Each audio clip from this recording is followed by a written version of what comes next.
Let me bang. I do let you bang. Hey, let me bang your titties, man. I let you bang. I let you bang. Greetings, marriage and virgins. Go for Jesus. No forget Jesus, people. Hey, I'm not surprised, motherfuckers. Ladies and gentlemen, it is time once again for your favorite mixed martial arts podcast.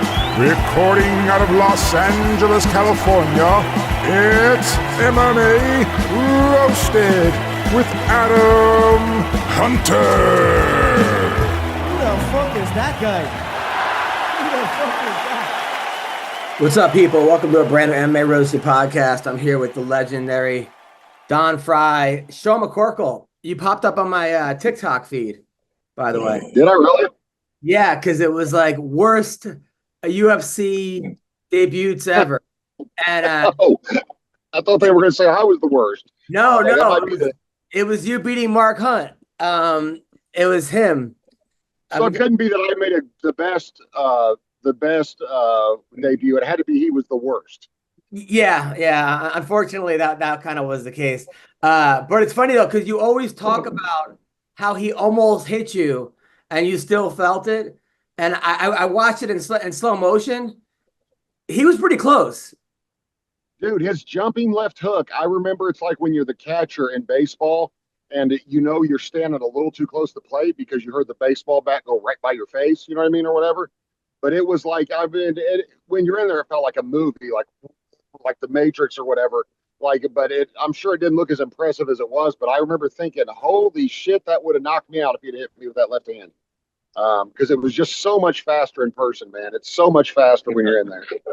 And then you pulled guard. Did you pull guard or did you trip? No, that was a horrible takedown attempt that ended up turning into me pulling guard, basically. Like I went to do it and kind of slipped at the time I was trying to take him down, and he just fell on top of me. So I was like, okay, well, good enough. I'll tell you what, I wasn't letting him back up. I was locked on, man. I was like, I do not want to stand back up with this dude. So. Yeah, and then that Kimura was perfect, and then you could tell he was so mad. The look on his face, he was just pissed. He was mad after, even in the back. I apologized for breaking his arm. I said, dude, listen, I'm sorry. I wouldn't have let go, but I'm like, I'm sorry that you didn't tap. I'm sorry it broke. He goes, yep. And I'm like, dude, you've always been one of my heroes. Yep. Like I can't even finish the sentence, just yep. And I was like, all right, well, I guess we're not going to be friends. So, What the fuck gave you that idea? You just beating. Nothing will ever beat though Don Frye, my hero, commentating not my first fight, but the first fight I ever lost outside the UFC. And hearing him say after the first leg kick I took that wasn't even solid, McCorkle looks like he's ready to quit. Like I heard that in the cage. I turned and looked like, dude, do I? That was just like, but it hurt deep in my soul when I heard Don Frye say live. I was like, I'm ready to quit already. I was like, dude, it didn't even hurt. Remember we had Henry Cejudo on after he lost to Aljamain, and Don Frye was like, Henry almost started crying. Don Frye was like, I guarantee Henry Cejudo will never forget that day. Because Don was like, he's like, you wrestled like a pussy. You fought like a pussy, man. He's like, you need to, get your balls bugged. And I was like, holy shit. But that's what a real friend's gonna tell you. Jason. Yeah. What was the hardest anyone ever criticized your coach after one of your fights? I don't know. Fuck, that's a hard question. Shit, I don't know. Fuck. That I didn't knock out the Japanese guy? Yeah, they gave me shit that I didn't knock out this guy. And I was pretty pissed about it. I was like very, very emotional about them criticizing. Yeah, I know that's a shitty answer, but whatever. I feel like it's going to be a shitty podcast already. What the fuck are we just talking about our negatives right now? No, I'm not. I was not talking about our negatives. I was on TikTok. And then McCorkle's fight came up against Mark Hunt. And it was like worst debut in the history of the UFC was Mark Hunt. So I was just asking him about it. But no, as a coach, when I coach the little kids, the last thing I do when someone loses is be like, what happened? Or what were you thinking? Or what went wrong? Because like you got the rest. I'm always just like, hey man, we'll fix it on Monday. You know, keep your head up. You gave it your best. Bad luck. You know, shit happens. You know, we'll deal with it. I don't think that but other coaches are different. I feel like Don Frye would tell his guy right then and there. Bobby Douglas. I lost a wrestling match back in college.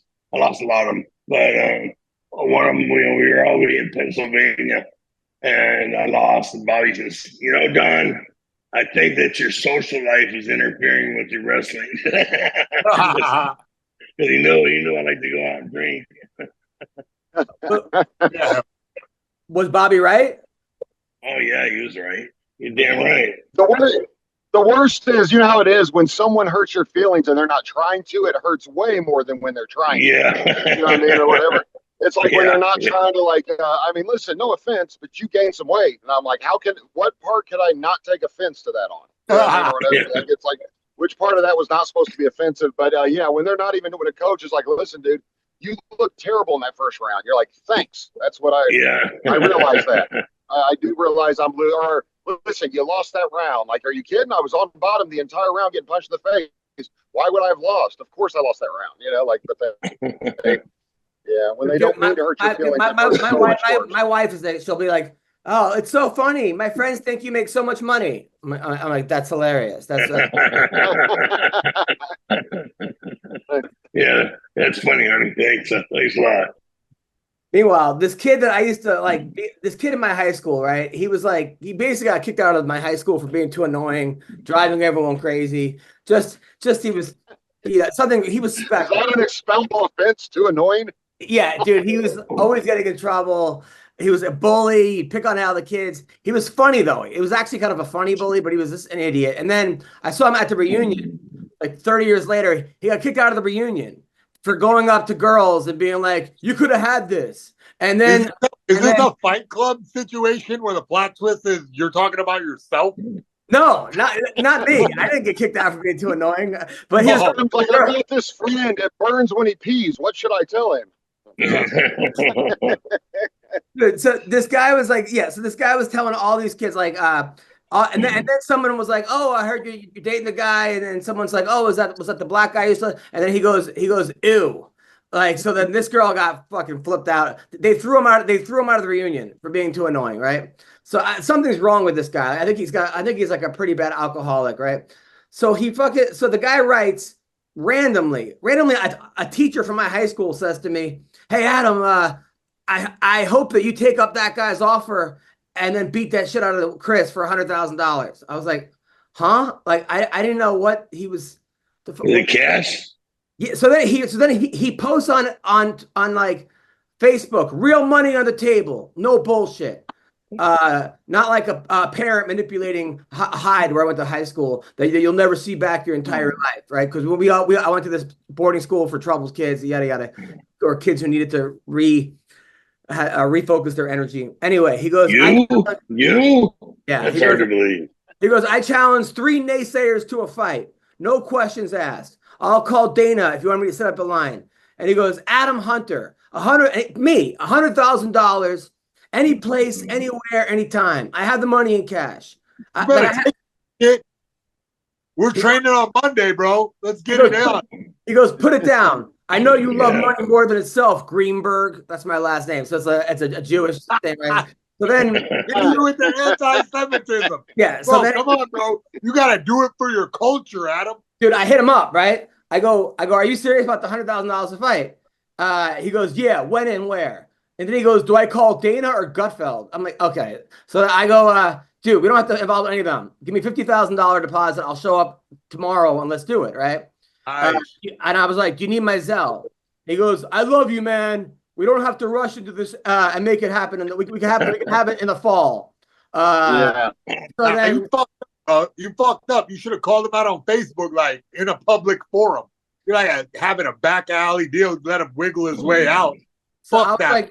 I go, nah, let's do it Monday. And he goes, I'm gonna cut my hair. Like I don't know what. I go, dude. I heard your wife said she thought it was funny that he thinks you have $100,000 to bet. Ha! And then he goes, "How you doing, by the way?" I go, "Dude, for real, I could use $100,000 to beat you up again. Let's make it happen tomorrow. Like, I will be on a flight to Boston." And then he's like, "No, I need a training camp. And the whole thing." So yeah, Mouth off, man. If you're a mouth off, you gotta be in shape, man. You can't need a training camp. Then he goes, "I'm no I'll pussy, beat your man." ass, man.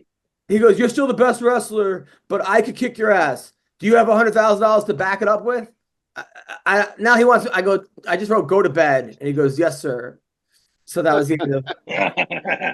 I got a funny class reunion story for you real quick. You know how it's always a competition for everybody, like who was the most successful? Like, I don't know if you guys know that, but like when you go, every girl goes back, who's the richest, who's the whatever. So at my class reunion, we only had 28 kids in our graduating class. And I walk in, I think it's my 15th or year or whatever. And I was at the height of my UFC popularity, whatever that is. But the thing, and I came walking in, I looked around, I said, "Well, I guess I won, huh, guys?" And because I'm like looking young and in shape, and everybody else mid-30s, all out of shape. I was like, "I guess I won, huh?" And they were like, "What do you mean?" I said, "Like the whole post-life contest. I guess I'm the winner, huh?" And everybody was just quiet and looking at me. So pretty much like most of my jokes. Dude, you're like 80% of the jokes are just to make yourself laugh. Yeah, always. Like you and like Norm Macdonald are like two people that I met that like always is all about like Jason kind of himself too. Jason tries to make himself laugh. I think Norm Macdonald's funny. Yeah, or people that aren't there. Jason, I'm just interested in my own humor. Yeah, I'm with McCorkle on this one. It's sometimes I'm like laughing at what is not funny about the situation. I don't know. Hard to Jason, explain. did you graduate high school or no? Yeah. Oh, did you try college or no? No, I mean I tried. I went there for the parties. It was pretty awesome. I went to college for judo.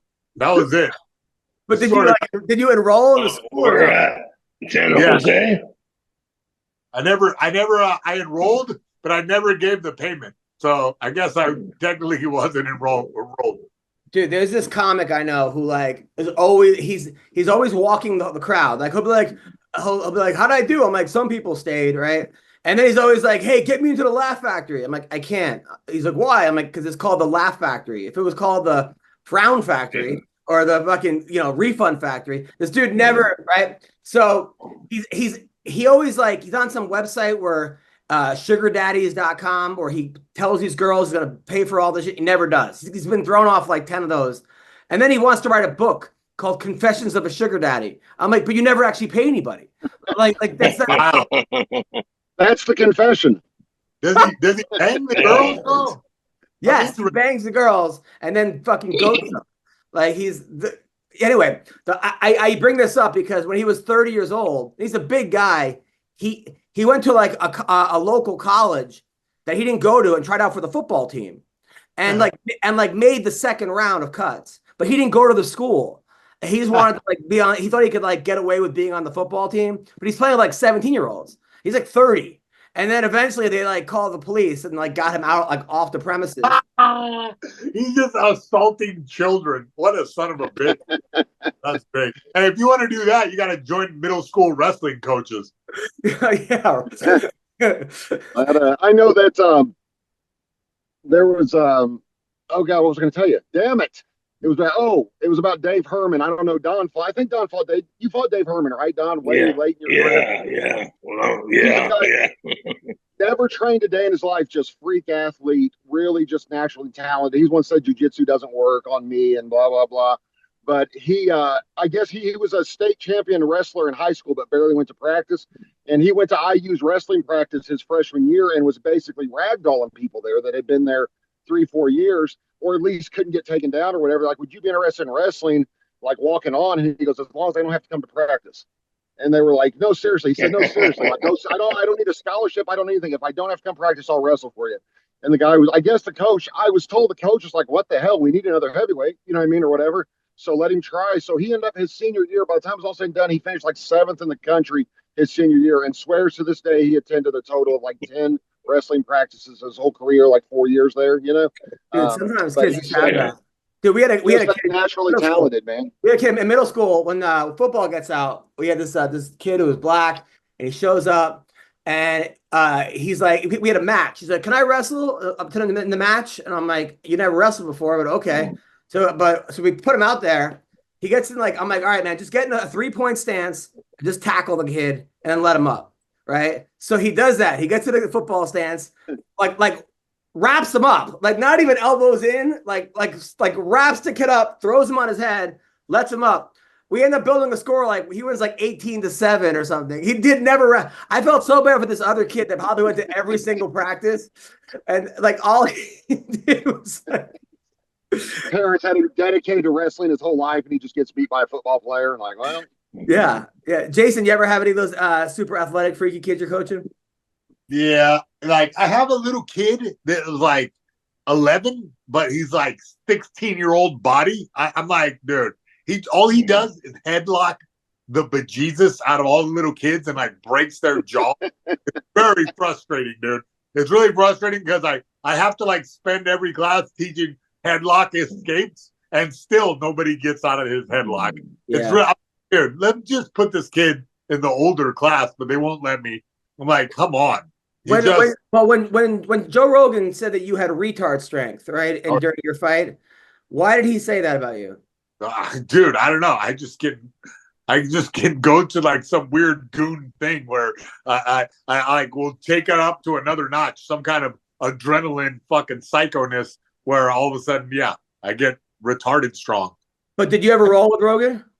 Yeah. How did you know?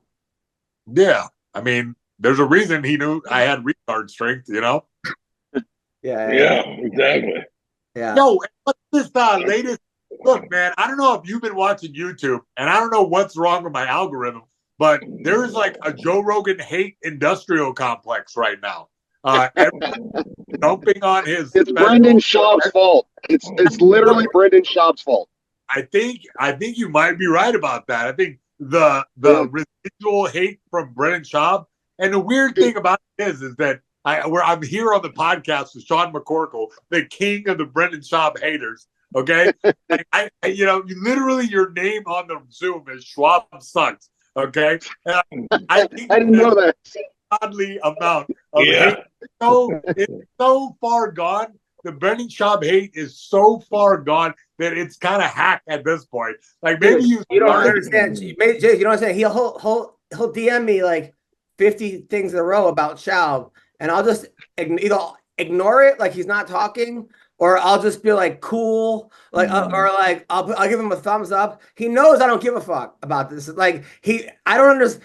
I think this is why it's just to irritate Adam. Like I'll be like, hey, Schaub just got paid $25,000 to do a corporate event and bombed for 10 minutes, and like someone will tell me that, and I just like I enjoy hurting other people's hearts sometimes, like to let them know that, because I'll tell you what, if you want proof Jews don't run Hollywood, really, how is Adam not more famous than Brendan Schaub as a comedian, and he's a Jew and Schaub's not? You know what I mean? So like that's proof for me. Like, but like Jason, you don't understand. Like I think what Sean, became a professional. He started training at 27 and made the UFC at 32, right? But and that you're insane. It was actually 29 and 32, but 29, 3 years made the UFC. You have to have an insane focus of like that's all he would think about. Somehow that got transferred to Brendan Schaub. Like the fucking. I know. Why are you hating on Schaub, man? Like, look, Schaub got lucky for sure. I mean, but he did pretty good with it. You can't really. And at this stage in the game, it's like really like I don't understand why you spend so much energy hating on the guy. It's weird. Does he deserve all that? It's just he always takes shots at me. Like, okay, we were doing an audition. Adam was there, but he was late that day. Ironically, he was late and I was on time, which is always the opposite in everything we do. I'm always late, but we were doing an audition for some show for Spike TV where they were going to just copy Tosh.0 and to have a fighter and a comedian. You remember that, Adam? They were going to do. They were just doing a pilot for it. And so Schaub comes walking in with Brian Callen, and I hear him say, "Oh, not this dude." Like right in the middle of my audition, I look up, I'm like, "You got something to say?" And he acts like he didn't, like as if it wasn't him that said it. And so Joe Rogan was talking about how funny I was on this podcast one time. which is pretty cool to hear the biggest podcast in the world. Somebody's talking about somebody that's not even famous like me. Like, dude, Sean McCorkle's a funny dude. And Schaub's like, yeah, what is he, like an Uber driver now or something? Like, and I had never said anything about him at that point. He just always was throwing little things in. And it started with Matt Mitrione. It was his fault. Long story, even longer. Mitrione said, well, you talk trash for me about Schaub to help build up our fight, which I'm way better at than fighting. And so I was like, okay, is anything off limits? Is he cool? No, he's cool with whatever. He doesn't mind. And so I was like, okay, so I go ahead and start devastating Schaub. Schaub hits Mitrione up. Why are you getting so personal? Mitrione's like, oh, McCorkle hacked my Twitter. I don't know, man. And so then he like puts all of me under the bus. Yeah, and so Schaub starts attacking me all the time. And I was like, dude, if you want to start making fun online, like we can really go there. And then I just started, I don't know, I tend to run things in the ground. So I don't actually hate Brendan Schaub at all. Began, and then never again was the internet the same. Schwab, right. McCorkle, all day, every day, clogging up the internet with hate. Yeah, I'm into pretty much. But yeah, now it's at a point where people, if I can't even make a status and people are like, dude, I can't believe you put a status on there and it didn't include Brendan Schaub or Jesse Parsley. Like, why? Like, I thought I was waiting for a joke at the end. So now I feel pressured to do it, like to make fun of him. People are like, dude, how come you were talking shit about Schaub? And I'm like, I don't really have a problem with him. It was just to try to be fun. Like, I put on there one day that Donald Trump threatened Iran and said they didn't shut down their nuclear plan or their program. They were sending Schaub over there and he was going to bomb like nobody had ever bombed before on a 12-city tour. You know, I put that on there. And of course, when it gets 6,000 likes and 800 retweets, you're like, okay, well, I found my target market, you know what I mean, or whatever. Let me come up with something else about Schaub, you know? And sorry, opened the can of Schwab, all right? My bad. I didn't. My whole question was for Adam. Adam, does Joe Rogan deserve all the hate for his? No, of course not. I think the special was good. I think the special, was it the funniest special I've ever seen? No. Was it the worst special? No. It was better than it was. On the spectrum of like great, horrible. 5-star rating. 5-star rating. Where are we going? If I would say 4.5. Like for real. Like that's very good.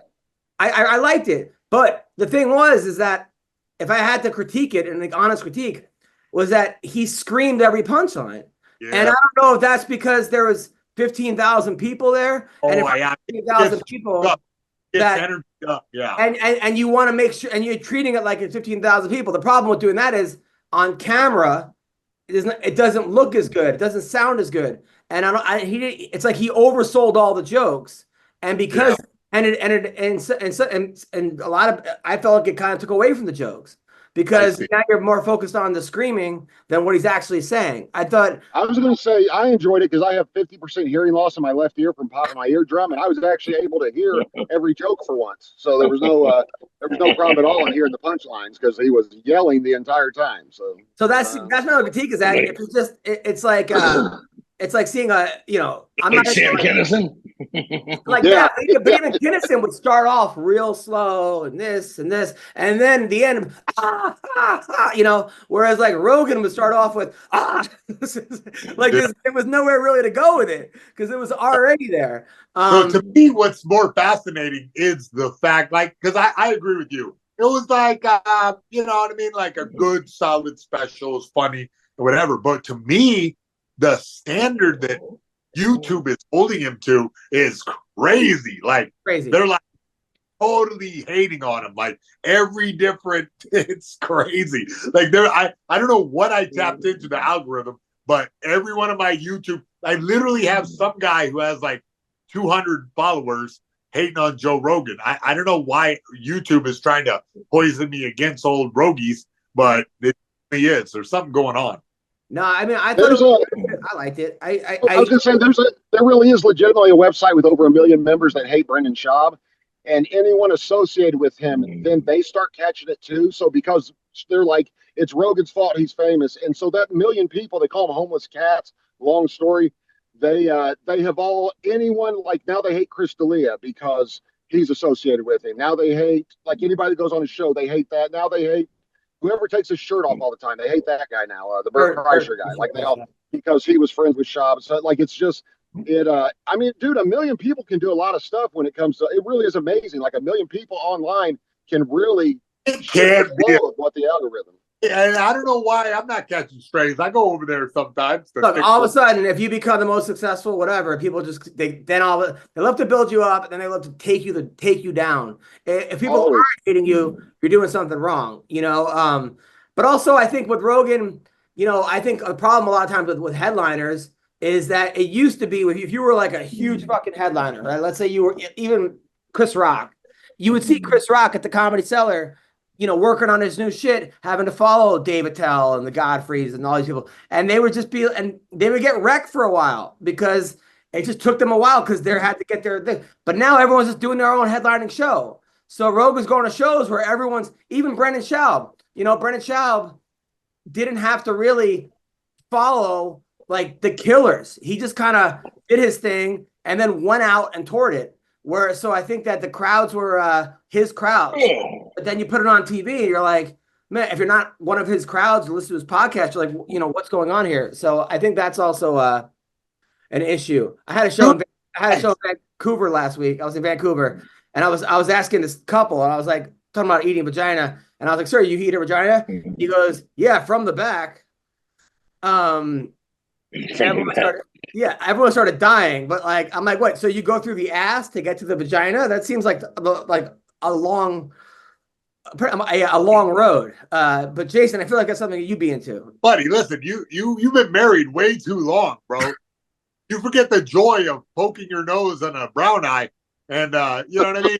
Chowing down on some box, bro. Straight going to seafood salad on the back way. You know what I mean? So like, you go right.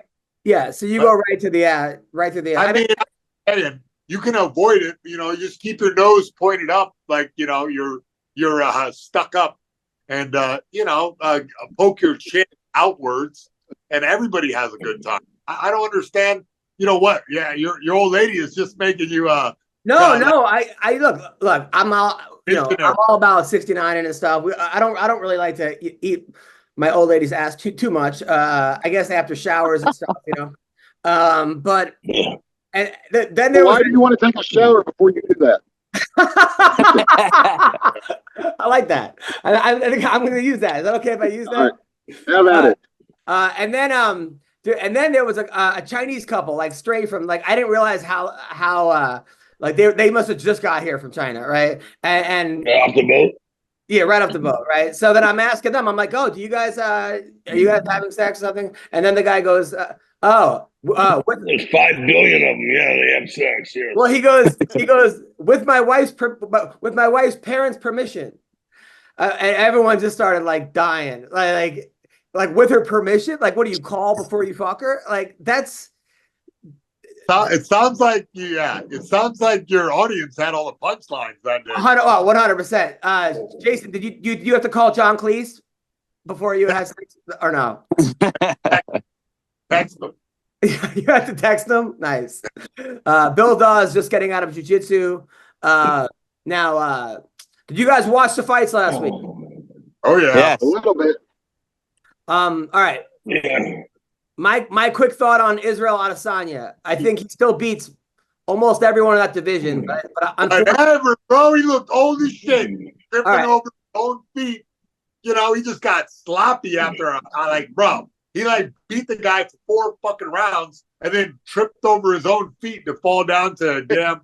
And how does that shit work? How does that schoolyard bully tactic work? And it works, man. It's like Dricus Duplessis is freaking spamming buttons on UFC 4 and just touching, you know what I mean? Just running forward with that. I got 4 words out. Okay. I was gonna get to my second point in the sentence. I got 4 out. Okay, but I'm saying is it kind of reminds me of Anderson Silva, Roy Jones Jr., Israel. They do everything technically wrong. Their chin is up, their hands are down, but they're so in the matrix. They're so good. They're so fast. Their muscles are they're so aligned, but all of a sudden they get a little older and they lose that little step, and then it just becomes bad technique. Jason, do you agree? Yeah, but that's exactly what I was getting at. Is like that they're always been cheating their whole time. Their fundamentals are, you know, based upon the fact that they're very fast and very, you know, spry, and their movement is really good. And then one day that shit just ain't true anymore. And that's kind of what happened. The whole fight, he was just picking him apart. And then he chipped away at his health bar to the point where his footwork got sloppy and he slipped. And then he pointed at the ground and said, "Oh, I slipped." And then later he got chased down again, slipped again, and then got choked out. Yeah, that was rough. I have to admit I was wrong. I figured Izzy would be dancing, and then I saw on the tail of the tape that he was 35, and I gave pause. I was like, "Oh man, wait a minute, he's older than I thought. I thought he was like 32," and so that age plays a factor. It definitely does, and that's what it looked like to me right there. I can't believe Drinkus just did that, man. Like, just kept going because he looked like he was on the road to Sleepy Town. He was getting peppered with hard shots, but nothing. Now, Jason, you had unusual technique. Did that happen to you at all? Yeah, hell yeah. And then injuries and whatnot, it made it so I couldn't do my old tricks, and it definitely starts wearing you out if you have to reinvent yourself every fight with injuries and whatnot. Yeah, it happens. There's no way around it. Don, what do you think of the fight? I thought it was a good fight, I thought the South African dominated the whole thing, I thought he owned that. Izzy, the whole time. Is that what you thought was going to happen? Yeah. I thought that was going to happen. Unfortunately, I don't want to see it because shit. I want the other guy that's fighting. Strickland. God damn, I'm drawing Strickland. Yeah, Sean. Yeah, I'm just drawing. I'm drawing a blank, man. Sean, what do you think? Shrooms. I really thought that I thought it'd go one of two ways. I thought Adesanya would come out like a monster and really like dominate, and it looked like he was going to. But I thought, man, he broke mentally. Like Jason was saying, he looked great, and then until he didn't, and it seemed like he broke mentally and quit to me. And I hate to call guys a quitter. I don't know if he was tired. I don't know what it was. Like Jason said, maybe it's just the age, man. But when that choke, he didn't try to fight it. It was like he was done. When he tripped and fell down, he was just waiting to get choked out pretty much to me. It was like he just looked like he was over it. He couldn't finish him. He probably hit him with some good shots, couldn't finish him, and was like, okay, I don't want to be in here anymore. He said when he slipped, he didn't know if he got hit or he slipped. So he was confused as to why am I on the ground? And that's I think that one shot, the shot that hit him kind of toward the top of the head that bent his neck sideways a little bit. Yeah. I think it was a big left. I think that shook him more than it looked like on TV. You know what I mean? It seemed like after that, he couldn't quite keep his balance. And sometimes it's the ones that don't look like when Lesnar hit Couture with that same shot. It didn't look that hard, but it just a weird angle, man. And his neck kind of contorted strange. And then, Randy went down. But I gave all my friends betting advice. And, dude, I said that, what's his name? The guy that looks like a fake Mark Hunt. He was plus 200. And I said that he was at those kind of odds. I thought it was worth betting on him at 2-1 because he has that one punch knockout power, like earlier on in the night. Yeah. And I thought Adesanya with the odds being even, and I thought Duplessis lost to Sean Strickland when they fought. So I thought, man, if Stylebender looks better than he did against Strickland, he'll probably win. But I think Jason hit it, man, when he said you get old overnight in the fight game, man. It can happen to anybody, but you're 34 one day, you're fine, and then you're 35 and you're not anymore. It's just like you're an old man overnight. So plus he had how many 60 kickboxing fights too or something. So, right. Bill, what do you think? Well, I wanted to ask you guys as professional fighters, what is the age where you lose speed? Is there do you think that heavyweights have a longer longevity than lightweights because Jason speed doesn't matter as much? Well, Mayhem's been misplacing his speed for years. He just he doesn't know if he has it up. Different for every athlete, depending on how much damage you've done to your body. That's just how it is. Especially fighters, because I've come out of fights, where it was a tough fight, but I, didn't get injured at all for some reason, and everything was fine. And I come out of fights that look like nothing, that looked like it was no big deal with injured everything. And so it's a weird thing where you can put a lot of miles in the body really quick. Yeah, and it's dependent upon that. Rampage said there's a big difference between like he was saying what 35 and 33 and 34. I think that's what he said. It was like a big change.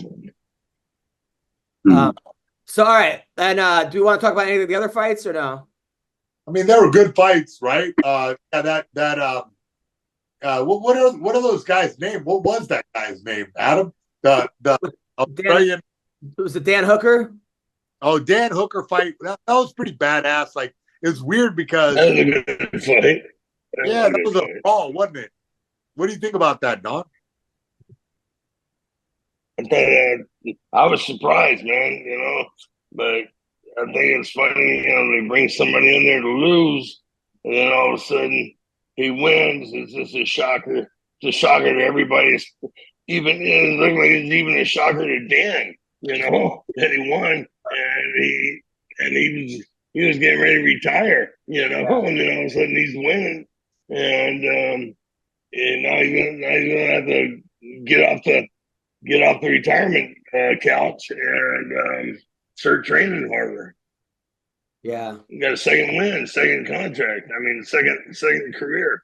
Yeah, hell yeah. I also Casey Kenny, after she won, she did the dance that break dancer did. You guys that. Ray gun. Yeah, Ray gun. She did her kangaroo and all the other stuff.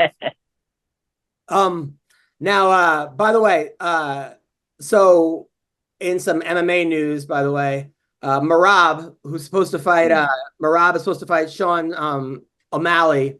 He hurt his eye. Posted the picture of him hurting his eye, and then said it's okay, blah blah blah. And then Dana White fucking says, "What a fucking idiot! These guys were such why would you do that?" Now the guy's gonna target the eye. Yeah, I'm not really sure why he did that. Posted a picture of him in the hospital, and then saying, "I'm okay to fight though." I mean, maybe it'd be funny if he had the wrong eye, really. But Jason, did you ever post pictures of you being injured before a fight? No, you want to keep something like that secret. And it was funny that I saw Dana all fired up and pissed off about it. But at the end of the day, like, what does it matter? The guy was not going to not fight. And more than likely, one of his corner, dude, listen, when my guys fight, I'm looking at their opponent, like, at everything. I'm like staring at this guy, looking at how he walks, looking at any kind of weakness. Like, that's just the business.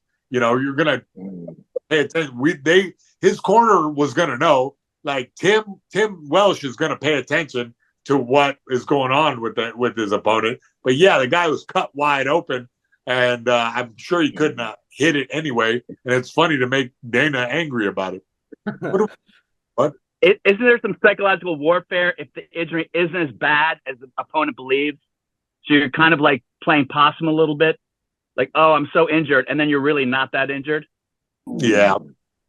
So I think too, it can possibly be. You guys smart enough to do that. Yeah, but I think in some cases, guys too want to build an excuse in case they lose. They want to start it up like, I'm hurt, so in case I don't win. But it could be. I don't doubt at all someone as smart as Conor McGregor could, just to throw you off, have you wondering whether you're getting that $5 million to fight him or not, to throw your life, because it is life-changing money when you fight somebody like that. But you never know. A guy like that may. What's up, people? Listen, Major League Baseball is right now, and I've had some of my best memories. Me and my dad going to games. I actually caught a couple balls a couple times. I had a blast. I take my daughter to the game, my wife. We have a great time. And check it out. Game Time is an authorized ticket marketplace of Major League Baseball, which means getting tickets, you can get them faster and easier. Prices on the Game Time app actually go down the closer it gets to the first pitch. It goes down, not up. Now, with killer last-minute deals, all-in prices, views from your seat, okay, which is great. That way you don't get there and all of a sudden you can't see anything, and their lowest price guarantee, Game Time takes the guesswork out of buying MLB tickets. So you gotta check out this Game Time app. It is so easy, okay, to navigate, download. I go to all my sporting events. I went to a Sparks game, the one that I took Mayhem and them to. All right, we had a great time. It was like $14 each. It was cheaper than movie tickets. All right, so you got to check it out. They got last minute deals. You could save up to 60% buying off last minutes for sports, concerts, comedy, theater. You get flash deals. All right. Which means that you could save even more with exclusive in-app deals on select seats ahead of the game or the event. They have all-in pricing and they have ticket coverage. Your purchase is covered with the most flexible customer service policy in the ticketing industry. And they have lowest price guarantee, which means if it's not the lowest price, Game Time will credit you 110% of the difference. So take the guesswork out of buying MLB tickets with Game Time. So download the Game Time app, create an account, and use the code CLNS for $20 off first purchase. That's right. Terms apply. Again, create an account and redeem the code CLNS for $20 off. Download Game Time today. Last minute tickets, lowest price, guarantee. Trust me, you will thank me later. He isn't like I said, he's not smart enough to be thinking that far ahead. But not that I know he's not smart, but Right. No, that's a good point. Yeah. So all last week, the Kai Kara France looked great. He knocked out Steve Urseg, who looked like the guys from Blue's Clues. I mean, he looked like Michael Scott. Come on. He looked like the guy from The Office.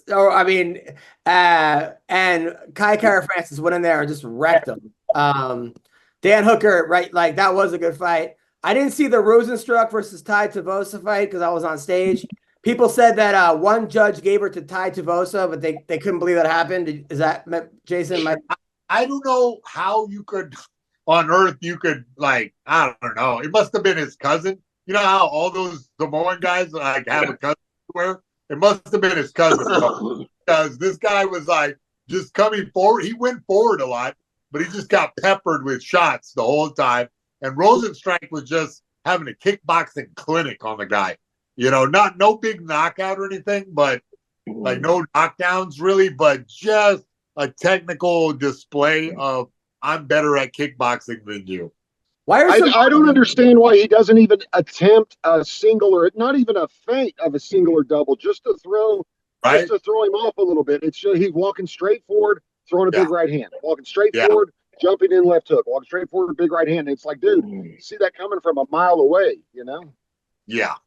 Yeah. And I don't know. I don't think he has the skill to do a tackle, I don't think he want to take a chance. And on top of that, Rosenstrike is kind of dynamic, for a big guy where he throws crazy knees and whatnot. It's easy for us to sit on a damn couch and be like, oh, you should have done this. But, when this freaking monster is throwing crazy knees at your face, it's kind of tough to shoot a fake double leg. Why are Samoans so big? Have you ever seen a skinny Samoan? Oh, because you know what it is? It's island. It's an island, right? Small animals on an island get bigger, and big animals get smaller. So everything gets on a big level. And think about it this way: for millions of years, those Samoans were or not millions, but hundreds of thousands of years, Samoan people were hanging out there, right? Where there's very little calories in a small island, right? And then suddenly you bring the technology of food, and everybody has a ton of calories. So your body, from being super efficient, where you need to use every calorie, to now you have American food, and you just become human. Dude, I have a friend who was a wrestler from Minnesota. He went to ASU. He was the number one kid in high school, and he was a good wrestler, solid wrestler, one of the best in the country. But then in college, I don't know, he got into Bitcoin, and he was doing these things where he was having college girls pose naked out of their dorm rooms and making money doing that. He was driving the coach crazy. I think he got kicked off the team, right? He found out that he was 164th America Samoan, and he started his own America Samoan wrestling team and tried to make the Olympics because they don't have a wrestling team. Oh, he got uniforms and everything, and they showed up, and a couple of them won matches, but then they didn't qualify. I think they made it in the rules. You can't just start a team from a country. But yeah, you got to meet this guy. The guy he's always doing something. He told me about Bitcoin 30 years ago. But yeah, he started the American Samoan wrestling team. Crazy. Did anybody watch the weekend of jiu-jitsu? This is pretty crazy. No one watched it? Yeah, I watched some of it. Wow. I went there. I was there. I was there. It's pretty impressive. Which one? Like, it was impressive, man. I got some real good athletes. There's a lot of wrestling. You know, it wasn't like that Gracie jump up and grab and pull him down bullshit. I mean, they were actually wrestling to get down there. You know. Yeah, Pat Downey won. I heard he said he got screwed the second one. I didn't see a second match. Bill, what happened? I don't know if I remember that. I do know that every MMA fighter lost. Luke Rockhold lost. Mackenzie Dern lost. Cyborg lost. But a lot of MMA fighters competed. Who did Cyborg lose to? I don't know, some fucking Brazilian. But I love that. Do you guys like the alley format with the angled walls? I think that's awesome. It's a new thing. Have you seen that, Adam? No, the only thing I can't get behind, it's hard for me to, is like, I'll watch a match and I don't understand the rule set or why one person won and one person didn't. That's the only thing that I just can't. That's still happening, by the way. People still don't know why Gordon Ryan beat Felipe Pena. It's a big debate. Mayhem, help me with this. I don't know. I thought it was the old school jiu-jitsu rules where it's like you get 4 points for the back, 2 points for the side mount, 2 points for a takedown. Am I wrong about this, Bill? I don't know. Yeah, but you guys as wrestlers will know this, but when Felipe and Gordon were wrestling up top, Felipe took him down, they scrambled, and Gordon got in top position, so he won the match, which seems crazy. That seems like a little bit of a home court advantage, American versus Brazilian right there. So it's you get 3 points for an escape? Is that what I'm reading? I mean, Felipe took him down, Gordon did a Granby roll, and then got on top. Yeah. So maybe so he would have lost in a wrestling match. You would have got 3 points for a takedown and 2 for a reversal. So the guy who got a takedown would have won. Correct. But that is. What was this called? I didn't even hear about it. Is this some kind of jiu-jitsu tournament or something? So yeah, Greg Jones did this thing where he's arguably one of the best in the world, and he went up against Gabby Garcia in the main event. And then during the face-off, he kissed her, and she ran away angry. But I guess that was staged. Of course. So he shows up to the match and starts drinking alcohol, and then pulls off his pants, and he's wearing a Speedo. And then he ends up tapping her in the second round. I guess the first round was kind of close, and they had a bunch of UFC guys. Luke Rockhold went against that guy Pat Downey, who was like the bad boy of wrestling, kind of, who ended up losing in Bellator. But I didn't see this. I went to the ADCC, not this one. Yeah. Sorry. Oh, and then while Luke was against the fence, he gave Mighty Mouse a dab during his match, and then they both started off butt scooting. They butt scooted into the thing together. It was kind of like and then Mackenzie Dern got like tapped in like 30 seconds by this girl. That girl's a monster. Yeah, I don't know. I don't know. To be honest, it doesn't have the same feel of like an NCAA wrestling finals or something yet. I agree. But it's better than I don't even like the slapping ones, because I feel like slap jiu-jitsu, if you're gonna punch, make it punching. Jason, your thoughts? Yeah, that's a strange thing, to do slap jiu-jitsu, because I get what they're trying to get at, where it's like, make it sort of realistic, but more of a fight. But at the same time, it just turned into a strange slap match, like when Glover and who was it? The California kid did that slap jiu-jitsu match where Glover was doing Faber? Yeah. Faber? Yeah, Faber did that. Once Faber settled down on the top position and realized, I could just palm strike this guy to death. It's the ugliest beatdown, It was not a very I don't know, it's not like MMA is different where you're really punching the guy. There's it's different, but just slapping the guy, oh man, it just looks really I don't know. It looks kind of ugly. I don't know if people like it, then it will keep going. But to me, it's not my favorite taste. You know. Ugh. Don't get me wrong. So I love jiu-jitsu, and I love the fact that people are making money at it, $1 million. Because I feel like sometimes people feel like they're wasting their time with jiu-jitsu because they don't see any type of where am I going to go with this, you know? So I think that's cool, and it seems like more girls are getting into it, and it's fun, and it's a cool little culture, a big culture. But there's got to be something with the points, because it just watching something for 10 minutes and not knowing why somebody won, it's just like. Well, I mean, that's up to you there, Adam. You need to educate yourself as a fan, I think, because understand the rules, you know. Yeah, but Pat Downey on Instagram goes, I lost. I guess I lost. I don't know why. People are saying I won. So if the guy who lost doesn't know why if he doesn't know why he lost, how the fuck am I going to know? What do you mean? Like, he lost. It's that maybe if he knew the rules better, he wouldn't have. Yeah, I also didn't watch enough where I could really give a well-versed, thought-out thing, to be totally honest. All the highlights, so it was weird. I was busy this weekend, and it was kind of strange that I don't know. I'm very happy about jiu-jitsu becoming like a mainstream thing where everybody's kind of getting into it. 1 million people watch that thing. It's cool. Now, what did you guys think of Oscar De La Hoya's Coke video? Did you guys watch that? Oh, no. Did I?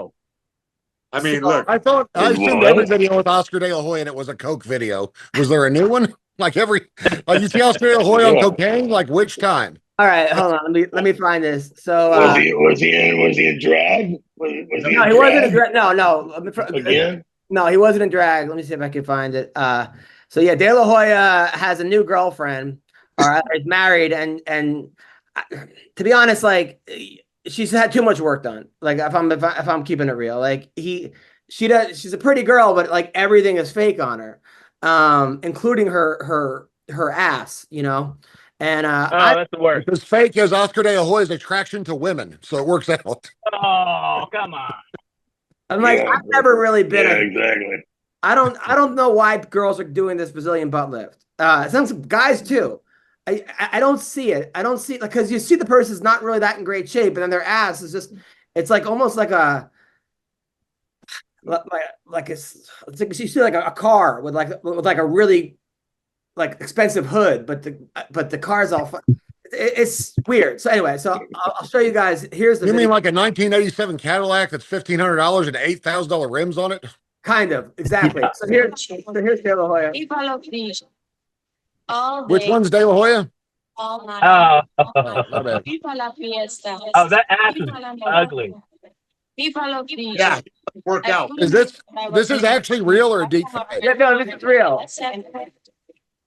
Johnny, la gente está muy loca. Yeah, I mean that's very strange. Thank you for making me watch that.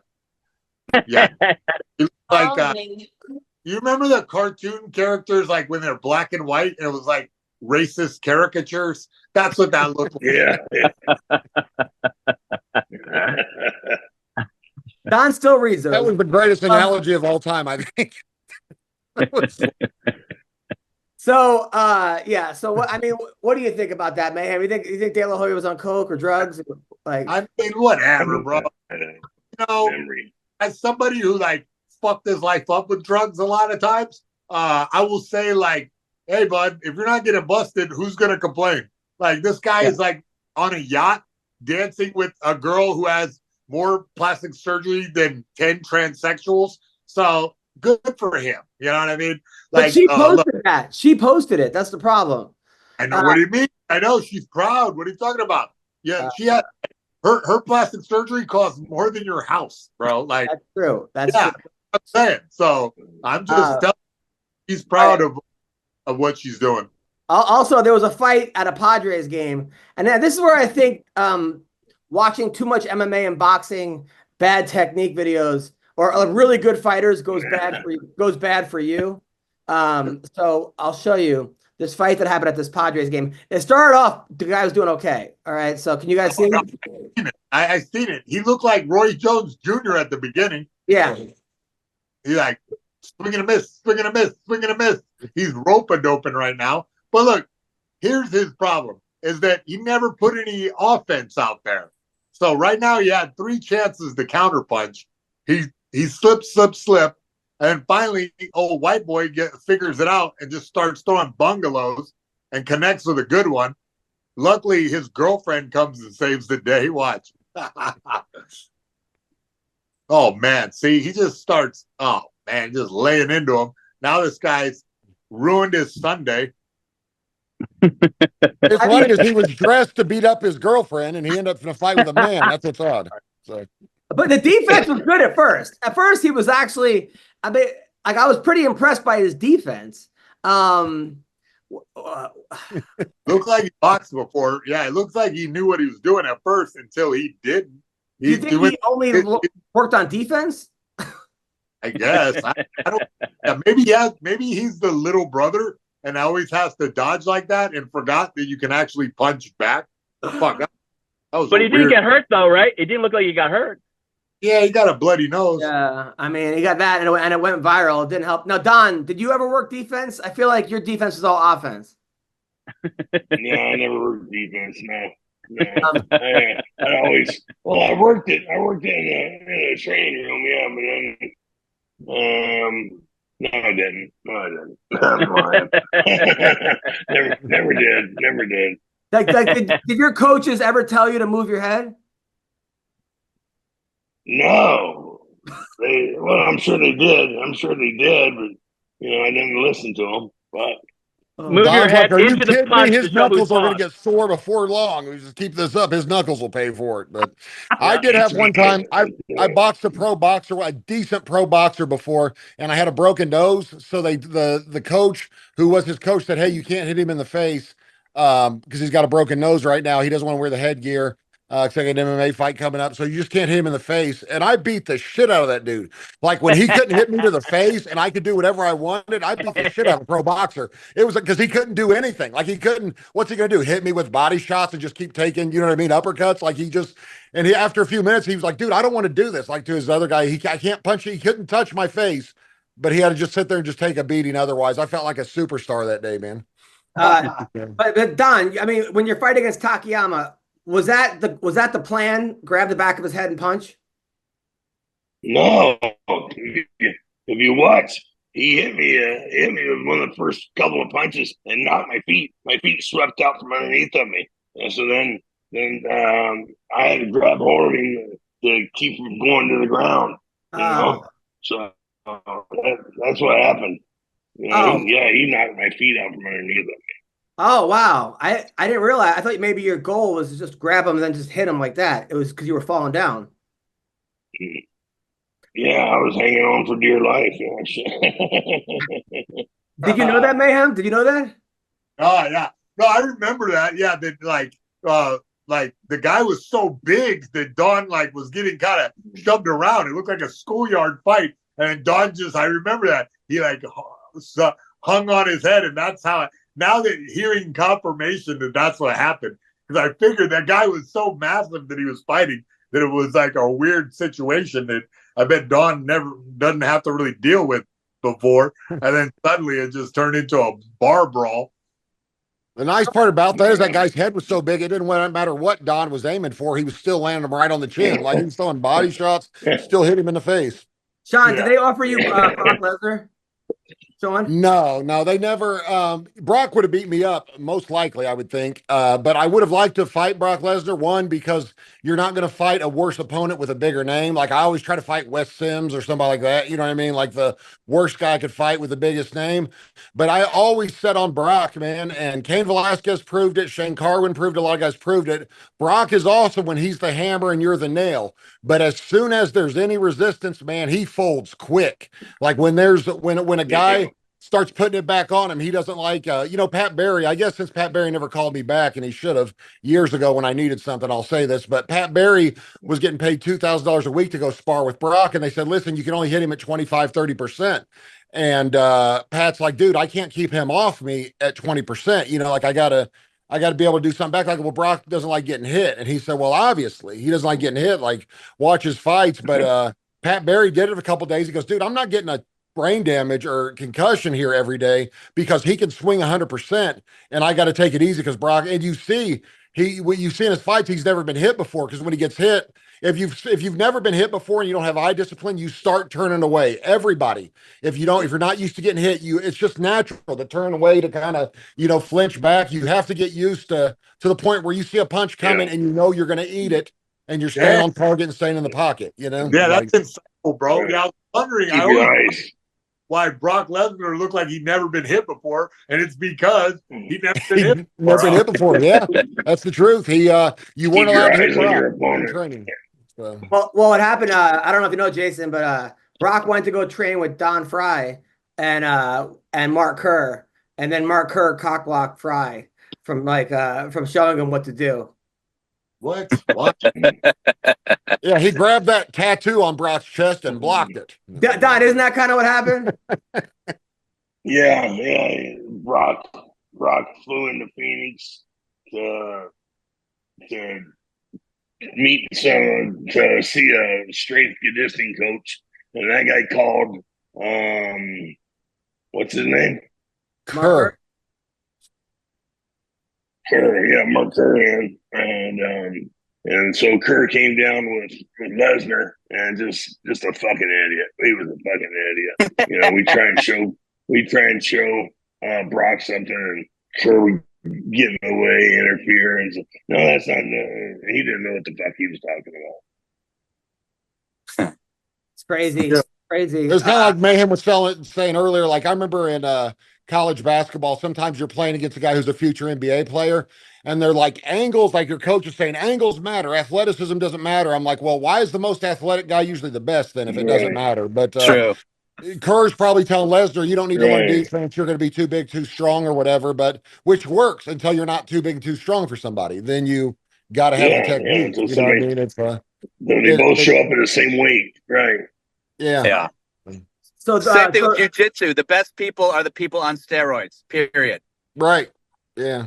So this steroids are for people who like winning and money, I always say. So this week, PFL, which of course they're not going to tell anybody about it because they have like the secret fight club. But they don't believe in telling anyone about their events. Do not talk about PFL. That's the first rule. Brendan Loughnane gets Kai Kamaka. I know Kai, you guys don't know him, but he's a really good guy, Hawaiian, strong wrestler. Sometimes Hawaiians have underrated wrestling. You never think of Hawaii as like a hotbed for wrestling, but I think because those guys have been wrestling since they were like 3. Hawaiian people are just a different breed. They're bar fighting at like 7 years old. So, I mean, Jason, will you back me up on this? Yeah. Everybody has a tough guy culture. Then everybody fights. You know what I mean? It's like the rednecks of the like they really like they're just like don't turn your fucking back on them. That's for sure. All right. As he leaves, he just turned his back on us. He says, "Don't." He literally turned his back on us. I can turn my back on you guys. Also, Neiman Gracie. Which Gracie is that? I don't know. I've trained with him before. He teaches at Henzo's on 30th Street in Manhattan. I mean, he's been trying to do this for a minute, and I don't know, man. I don't think he's going to be much of a contender. Well, he's fighting for if he wins, he makes the finals. It gets $1 million. So he's fighting a guy Magomed Umalatov, who's undefeated, 16-0. You always go with the Magomeds in the world. Yeah, he's a wrestler. Waka. And then Ray Cooper III. Did you fight his dad, Jason? Or I know why is that name so familiar? Jake Shields. Did he sing the Ghostbusters theme? That's Ray Parker. Jake Shields fought him and his dad. Not at the same time. I'll tell you, Ray Cooper III is no Ray Cooper the first or second. Dude, that's true. Ray Cooper actually fucking hit. This guy hits hard. He's actually a really good fighter. But he just hasn't. I think he won $1 million one of the years, but then whatever. So that's. Did we ever figure out whose money PFL is burning? Does anyone know? Like, would they like to give me some of it? Like, same Saudi Arabia. Same places Democrats get their money. Taxpayers. I like how now we just have the disembodied voice. like Clint Eastwood's talking to it. Dude, even after the show's over, I'm still gonna hear Don's voice somehow. We all do. It's like Don is now narrating You're this lucky. podcast. Your wife does. Your wife hears it in her sleep. Yeah, absolutely. Yeah, absolutely. UFC, Jared Cannonier. He's fighting Kyle Baralho. Angela Hill, who I love to death. She's fighting Tabitha Ritchie. Neil Mack. You get little tingles for Angela Hill. I like her as a person. As more than I get tingles for you. Wang Kong is on. It says he's 0-1. There's no way they're having Wang Kong as an 0-1 MMA junkie. Not in PFL. No, this is UFC. Look, there's a dog now. Don's dog is on this right now. Nice. And his dog looks like him. I got two. She was abused, so I'm just getting. I only had her for a few months, and poor girl, she still hides in the bedroom. Oh, damn! Yeah. Sorry to hear that. Yeah, she abused really bad. All right. Yeah, she's a good dog. She just bedroom too much. Shows they. By the way, so and before we leave, there's a guy on TikTok who does these fake movies. This guy might be the funniest human being I've ever seen in my life. Maybe I just oversold him, but I find this really funny. Like, he makes me cry laughing. This fucking guy. You gotta. But maybe something's wrong with me. My wife looked at me like, "Why are you laughing at this?" You ever have that where you're laughing at something and your girlfriend or your wife is like, well, "How is this funny?" All the time. No, because I own my own house, so I don't want to myself. So Jason, this guy right here, he goes by Mr. Movie on like TikTok, right? So here are two new shows that you are going to binge. First up is a show on Amazon Prime called The Lion Tamer. It's about a high-profile bank robber who ends up with a baby lion cub as part of a trade deal. At first, he doesn't really want this thing, but he doesn't know what to do with it. Of course, he falls in love with it, and it ends up becoming his buddy. He then gets the idea to start using the lion as muscle during his bank heists. This works out great at first because he doesn't have to use as much ammunition. He has to pay less people. The lion can't fold under questioning. This show is wild. It's really good. Next up is Apple TV's The Teacher. It's about a serial killer who gets released due to a horribly botched mistrial. After he gets out, he changes his identity, lies about his credentials, and gets a job as an elementary school teacher. The situations he finds himself in to keep his secret safe are hilarious. This show is one of, if not the funniest show of the. So he makes up all these movies and documentaries. None of them are real. Oh, that's great. Like, I was like, I want to watch those. Like, I think this guy's brilliant. Hold on, I can see if I can find those were not the best ones. Jason, you don't. Okay, hold on, let me see. I love that they're all made up. That's genius. I'm with your wife part. It's like, nah, okay, I get it. People have been asking me about this new horror movie on Apple TV called Love You, Danny. It's the true story about these two twin sister kindergartners who went on a killing spree in 2018. They grew up with this Schaub. Every woman that he starts dating mysteriously dies. Most of the time poisoned, but sometimes much worse. Of course, their father ends up getting arrested until one lunch lady turned detective deep dives into this case. A lot of people. I love that. Hold on, I'll maybe if I can find one more. Hold on, let's see. All right. You are not going to want to miss movies on Netflix. First up, Please Stop Calling Me. It's about a guy who's sort of like a medium. At first, he starts to get phone calls from his own dead relatives, but soon, like, every dead person is calling him to try to get in touch with their family. This one's so good. Next up, Magic Mr. Ouija. It's about a failed magician who's getting shit on even by, like, little kids at parties. So he attempts to make his act better by trying all this dangerous shit that he really shouldn't be doing. This movie's hilarious. Check it out. What the fuck, bro? Hey, I'm into it. Wait, what do you mean? That many? Oh my god, bro! Dude. He just trolls Netflix all day long. All day long. Like Some of those are real movies. What? Like some of those are real movies, obviously. No, none of these are real movies. The Sandlot, Duel. Oh no, but then people are like, the whole time people are like, I've been trying to find this movie for 3 hours. This guy is What? Yeah. All right, let me see if I can find a couple more.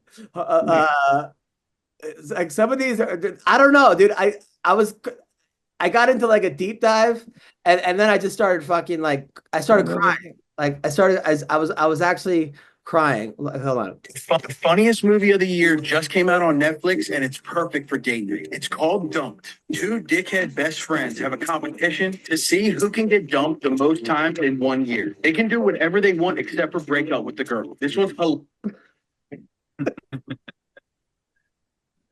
All right, hold on. Let's see if I can find. Let me see if I can find one more, and then Jason's probably mad at me. I hope he has 1 million followers. If he's doing that with like 300 followers, it's ridiculous. I think Mayhem left. Mayhem just got fucking left. Don's playing with his dog, and Mayhem left. All right, I'm the only one. I love it, man. I wish that this was my idea. Why did Mayhem leave? Why did Mayhem leave? I don't know. I think he got mad at. Who knows?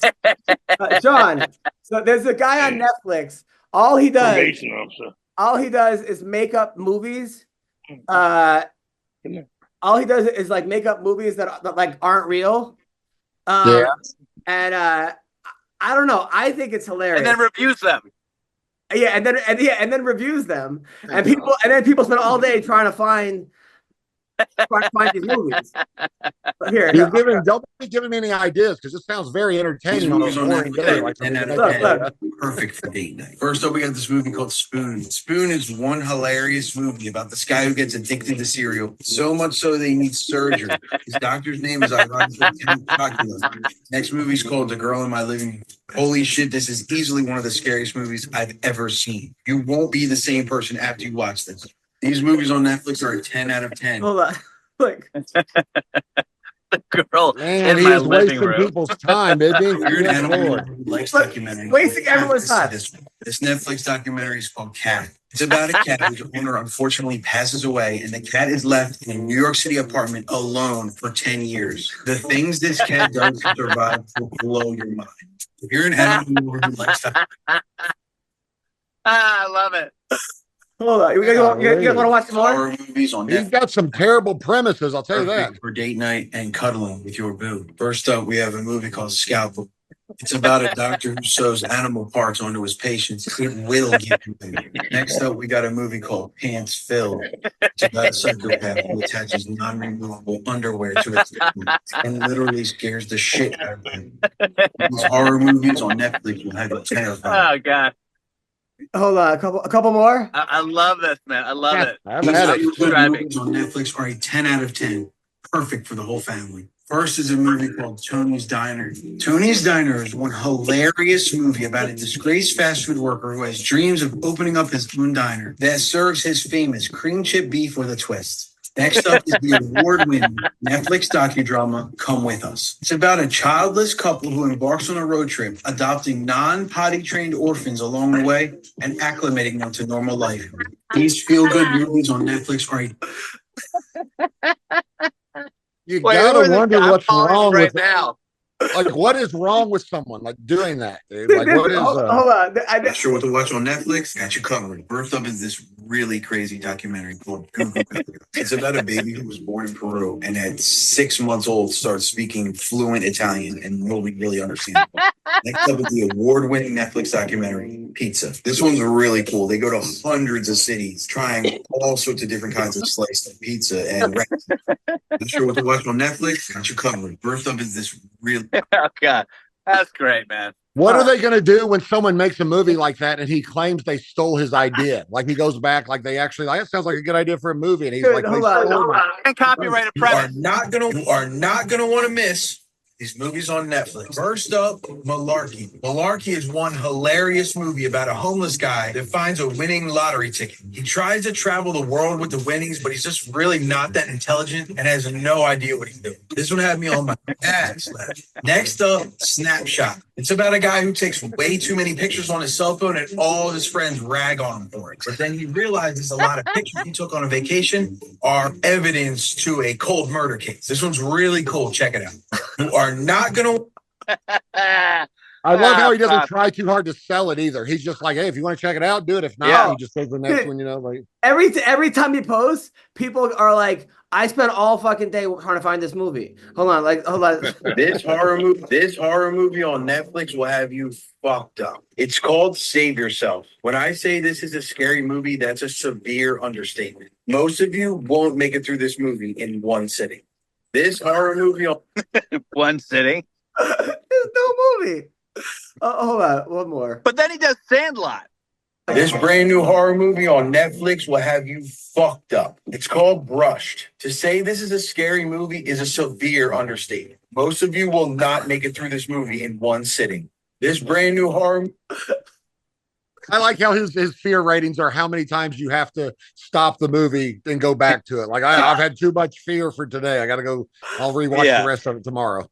There's this crazy new documentary on Netflix. It's called Something's Wrong with Bobby, and it's mind-blowing. It's about the youngest person ever charged as an adult in a homicide case. Bobby Richmond was only 5 years old when he was accused of killing both his parents and his sister. How he did it and what he did with the bodies after, you won't believe.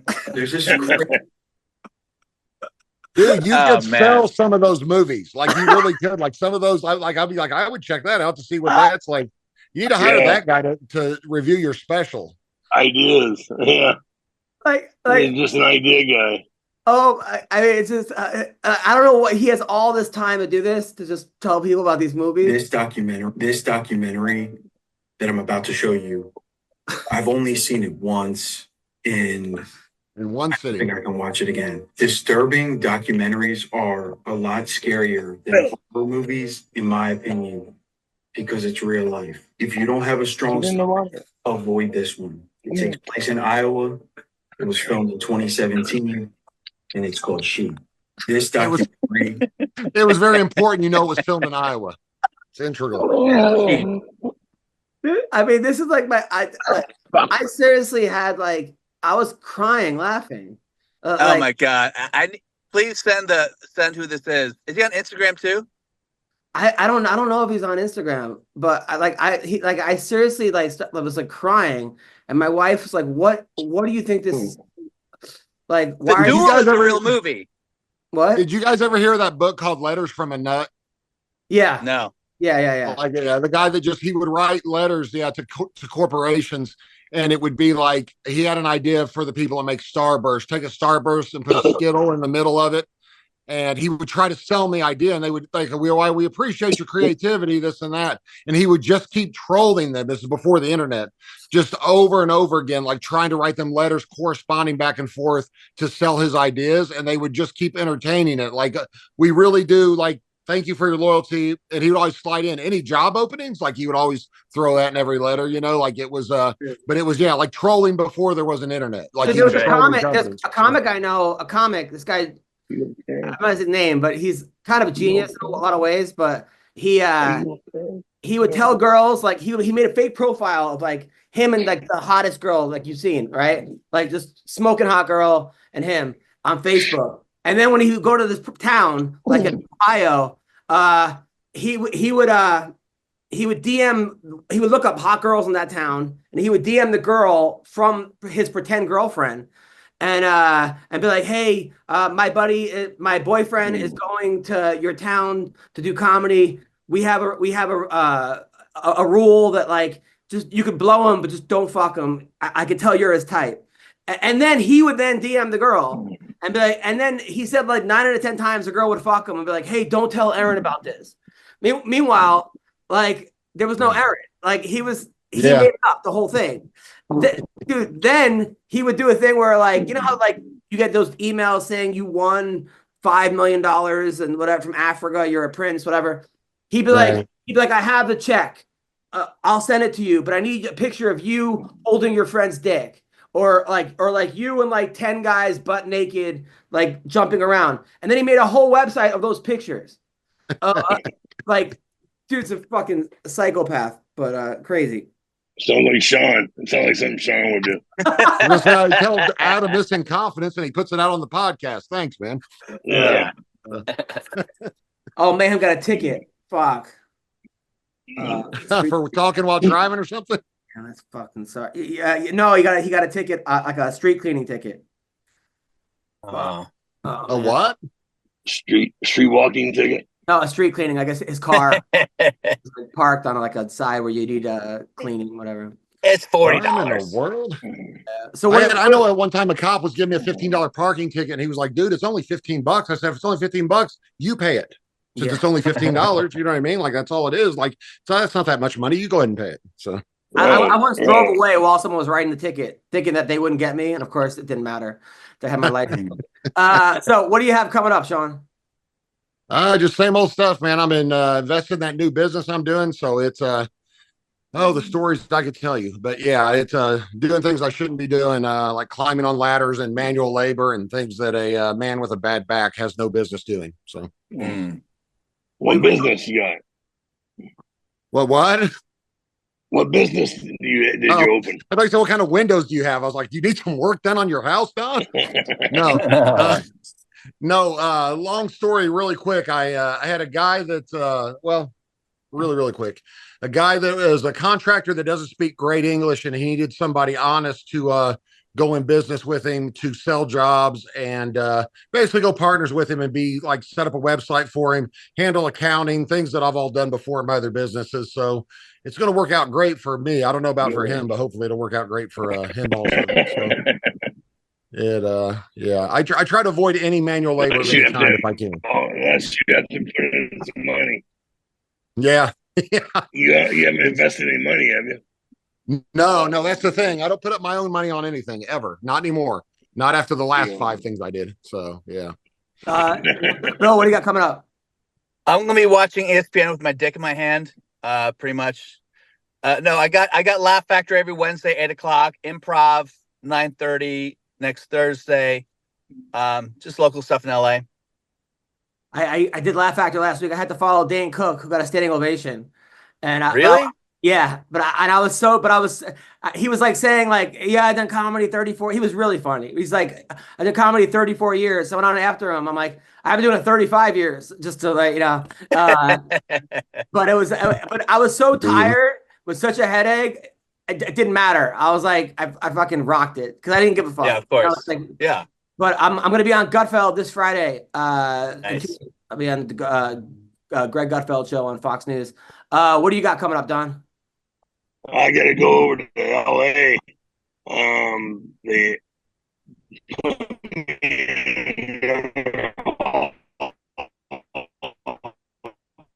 Fame. It's the bare knuckle bodyguard, and I don't know how big of an event it's going to be. The tickets are. They're telling tickets are selling out. They're $25 a piece, I think. Wait, it's a bare knuckle bodyguard competition? No, Hall of Fame. It's the Bare Knuckle Bodyguard Hall of Fame. Oh wow! When is this? It's September 7th. Oh, okay. Well, if you need a place to crash, I got you. Okay, I didn't know there were enough bare knuckle bodyguards to have a Hall of Fame. That's amazing. Yeah. Well, a lot of them wear gloves, to hide the evidence, I'm serious, Don. I'm serious. We have a guest room, so you could always crash here. All right, thanks, partner. No problem. All right. Well, you guys are the best. I hope you guys have a great week. Love you guys. Take care. Yeah, man. Bye-bye.